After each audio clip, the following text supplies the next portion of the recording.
Milosť vám a pokoj od Boha nášho Otca, od Pána Spasiteľa Ježiša Krista. Amen. Bratia a sestry, povstanúc, vypočujte ešte slovo Božie, ktoré nachádzame napísané u proroka Ezechiela v 33. kapitole od 7. po 9. verš takto. Človeče, teba som ustanovil za strážcu pre dom Izraela. Ak počuješ slovo z mojich úst, varuj ich v mojom mene. Ak poviem bezbožnému, bezbožný určite zomrieš, ale ty nepovieš nič, aby si varoval bezbožného pred jeho spôsobom života, ten bezbožný zomrie pre svoju vinu, ale jeho krv budem vyhľadávať z tvojej ruky. No ak budeš bezbožného varovať pred jeho spôsobom života, aby sa odvrátil od neho, ale neodvráti sa od svojho spôsobu života, on zomrie pre svoju vinu, ale ty si zachránil život. Amen. Toľko je slov písma svätého. Tak sa ešte krátko pomodlíme. Ďakujeme ti, Pane náš Ježiši Kriste, i za toto nedeľné ráno. Chceme ťa osláviť a chceme aj počas tohto pôstneho času vnímať tvoje konanie, tvoje slovo a to, ako si ty zápasil za našu spravodlivosť. Ďakujeme ti za tvoju obeť na kríži a prosíme, požehnaj i kázeň slova Božieho i dnešné rokovanie zborového konventu. Amen. Tak, milí bratia a milé sestry, text Božieho slova z proroka Ezechiela hovorí o povolaní proroka za strážcu, nejaký strážnik, strážca, majme toto na mysli dnes. To posvetenie, teda oddelenie proroka pre túto svätú vec, je pomenovanie ako stráženie ľudu v zmysle napomínania bezbožného. Úlohou proroka bolo byť práve svätý v tom a posvetiť sa v tom, že bude v takom zápase bojovať za spravodlivosť. Stráži ľud a ukazovať spravodlivosť Božiu, predovšetkým tú spravodlivosť pred Bohom. Už v raji sa začal príbeh o tom, že každý človek musí nájsť také odhodlanie bojovať za spravodlivosť. Keď Pán Boh začal vyšetrovanie, tak sa pýtal Adama a Evy, no povedzte mi, čo sa stalo. A oni sa tak dostali do nelichotivej situácie, lebo boli nútení sa postaviť pre tú Božiu spravodlivosť a začali hľadať pravdu o sebe. Museli si priznať, čo bolo spravodlivé a čo bolo nespravodlivé pred Bohom.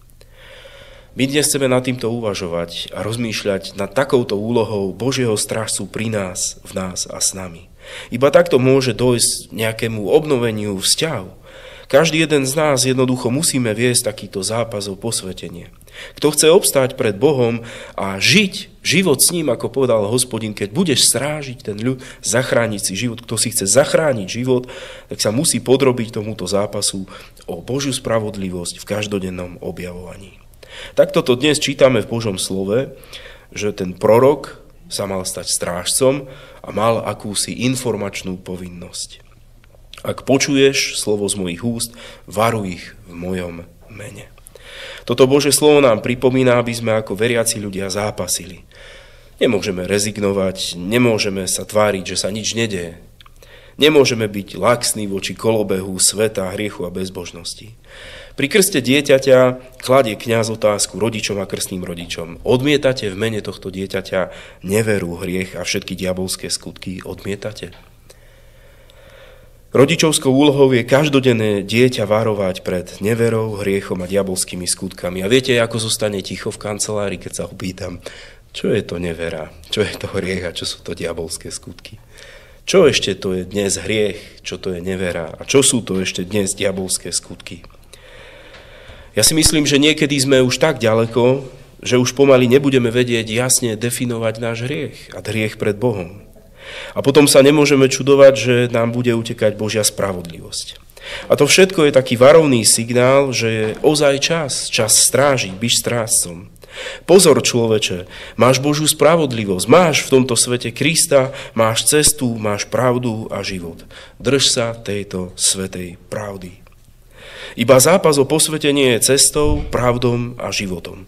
Spomente si aj na slova majstra Jana Husa. Křesťané, hledej pravdu, slyš pravdu, uč se pravde, miluj pravdu, mluv pravdu, drž se pravdy, bráň pravdu až do smrti, protože pravda te osvobodí od hříchu, od ďábla i od smrti. Prvá pôstna nedeľa hovorila o boji s pokušeniami. A druhá pôstna nedeľa nám pripomína, ako môže úprimné posvetenie sa pre Božiu pravdu a spravodlivosť zmeniť náš každodenný a praktický život. Pán Boh túži potom, aby sme žili v pravde a spravodlivosti. A takto túži človeka priviesť raz k pravému životu. V časnosti a vo večnosti. O tom, čo sa má a čo sa nemá, a čo sa patrí a nepatrí, učíme už deti v škôlke. A predstavte si situáciu, že deti dostanú do škôlky cukríky. Majú dostať všetci, ale jedno dieťa si schová celý ten balíček cukríkov.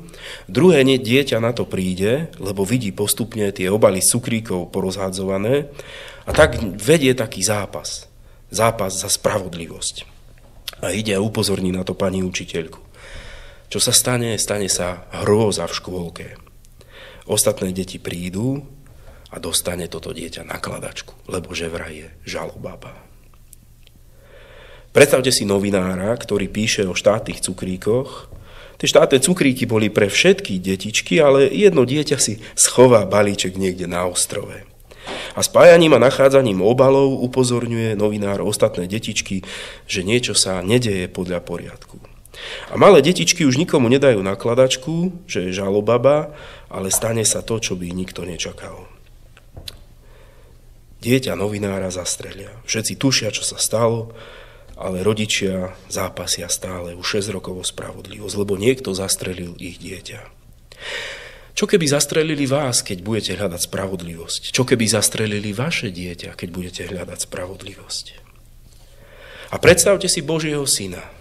Boží syn, ktorý prišiel a povedal, že sú blahoslavení, ktorí lačnia a žíznia po spravodlivosti, lebo oni nasýtení budú. Matúš 5. kapitola 6. verš. Blahoslavený, šťastný človek bude taký, ktorý hľadá vo svojom živote spravodlivosť pred Bohom a pred blížnymi. Predstavte si Božieho syna, ktorý kriesil mŕtvych, uzdravoval chorých, nadýchoval a pre spravodlivosť Božiu ho ukrižovali. Odpoveďou je, že ju neprijali, že sa jej nepodvolili, že ju nechceli nasledovať. O Pánovi Ježišovi Kristovi čítame v Matúšovom evanjeliu 12. kapitole 18. verši.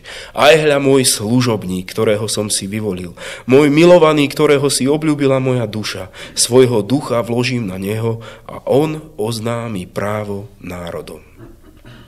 My dnes si chceme túto druhú nedeľu povedať, že Pán Ježiš je pre nás darom Božej spravodlivosti.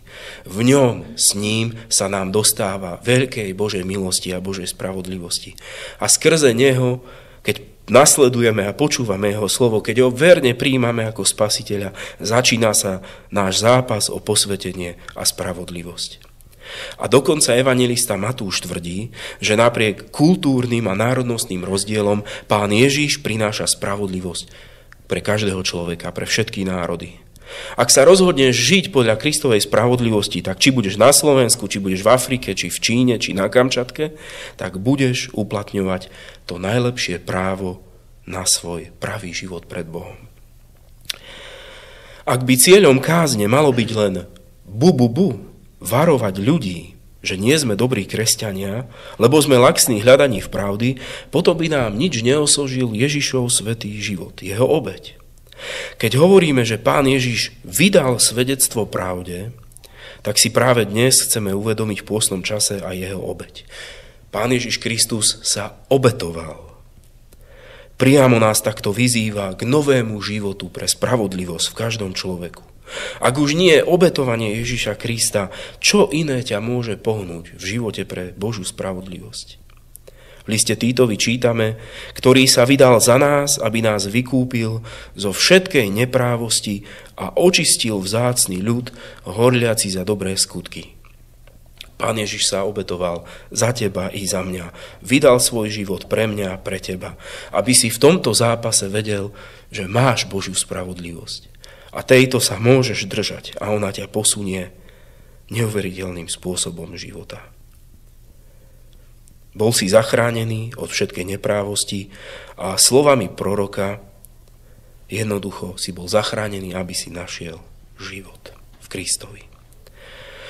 Úlohou strážcu Úlohou proroka bolo upozorňovať, poukazovať a varovať bezbožného pred jeho spôsobom života. Určite poznáte to známe varovanie z filmu Varuj dušu na doline. Chlapi oznamovali, že púšťajú vodným žľabom dole drevo. Mocným chlapským krikom varovali ľudí v celej hore, že dole dolinou sa valí obrovské nebezpečenstvo. Kto počul a počúval, zachoval si život.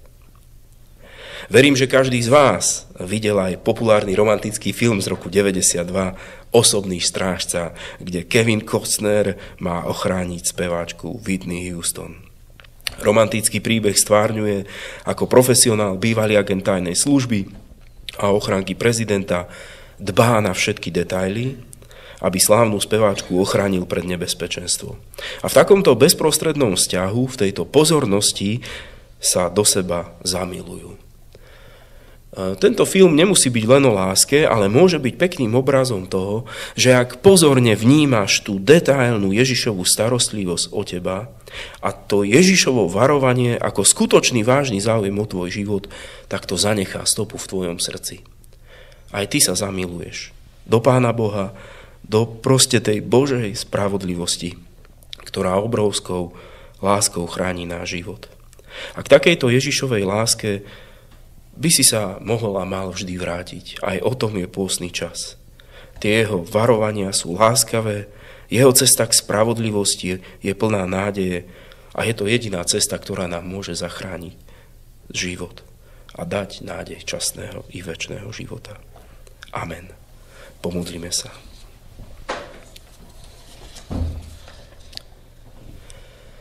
Nebeský náš Bože a Oče, tak ti ďakujeme za tvoju milosť, že ty nám v každom čase posielaš ľudí, ktorí nás upozorňujú, napomínajú. A ďakujeme, že nielen niekedy v minulosti, ale aj dnes ty prichádzaš k nám. Prichádzaš k nám skrze slovo Pána Ježiša Krista.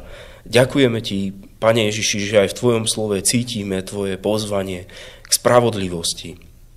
Ďakujeme aj za všetkých ľudí, ktorí nás takto varujú. Nie len preto, aby nás kritizovali, ale preto, aby nás skutočne zachránili a ochránili náš život. Tak dnes, Pane, keď rozmýšľame nad tou svetosťou, lebo ty si povedal, buďte svätí, lebo ja som svätý, prosíme, Pane, daj nám silu, aby sme dokázali aj my žiť v spravodlivosti pred tebou a v tvojej spravodlivosti naozaj hľadať tak cestu posvetenia.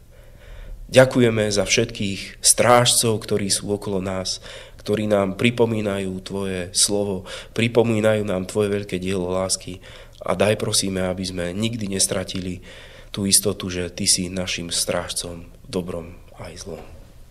Amen. Modlíme sa spoločne. Oče